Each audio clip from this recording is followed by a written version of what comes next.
এয়া খোলাবিলাকেই বলক আমি যাওঁ ভাঙা চিঙা ৰাস্তাৰ দলঙৰ ওপৰত দি একেবাৰে অৱস্থা নাই ৰাস্তাৰ। এইফালে যাত্ৰা আৰম্ভ কৰোঁ। এই হ'ল পুঠিমাৰী নদী, দলঙৰ অৱস্থা একেবাৰে নাই, কি ক'ম আৰু। সেইফালে এখন দলং হৈ আছে অৱশ্যে। বলক যাত্ৰা কৰোঁ শিঙিমাৰীলৈ। আজি মই যাই আছোঁ এটা কামত। কামটো হ'ল কি, সৰিয়হৰ পৰা তেল যে ওলায়, সৰিয়হৰ পেৰা তেল, সেই সৰিয়হৰ পৰা তেল ওলাবলৈ মিলত যেনেকৈ ভাঙে সেই মিলত যাই আছোঁ। প্ৰথমতে গোটেইখিনি চাওক, মই দেখাই আছোঁ কেনেকৈ মিলৰ পৰা বেহাৰ ভঙা যায়, তাৰপিছত তেল ওলায় তাৰ পৰা। প্ৰথমতে এইটো বেহাৰ তাত দিয়া গৈছে, সৰিয়হ, গাঁৱলীয়া ভাষাত বেহাৰ বুলি কয় বা সৰিয়হ বুলিও কয় বহুতে। এনেকৈ সৰিয়হ দিয়াৰ পিছত মিলত গুড়ি হৈ এনেকৈ ওলাই আহে আৰু তলফালেৰে তেলটো ওলাই থাকে। চাই যাওক, গোটেইখিনি গম পাব কেনেকুৱা মিলত।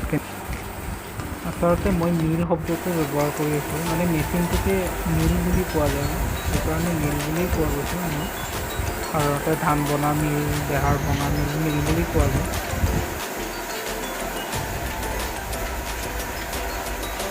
এনেকৈ সৰিয়হখিনি ওপৰত সোমাই দিয়াৰ পিছত এনেকৈ গুড়ি হৈ ওলাই, এইটো খলি হৈ বুলি কয়।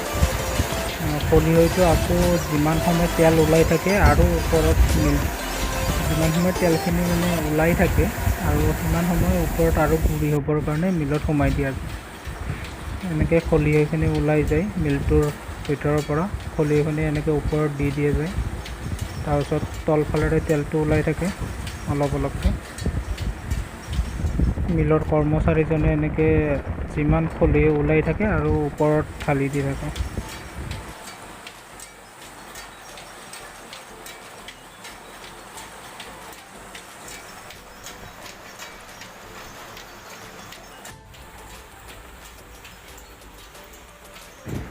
এইখিনি হৈছে খলিহৈ।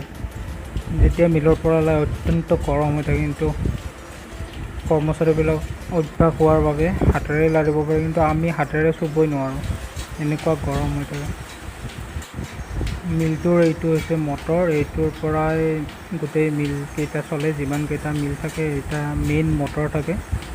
এইখিনি আৰু এয়া খোলাবিলাকেই একদম খাটি সৰিয়হৰ তেল যিটো কয়, মানে বহুত উপকাৰী, কিন্তু ঘৰত নি থোৱাৰ পিছতহে আচল ৰংটো আহি যায়।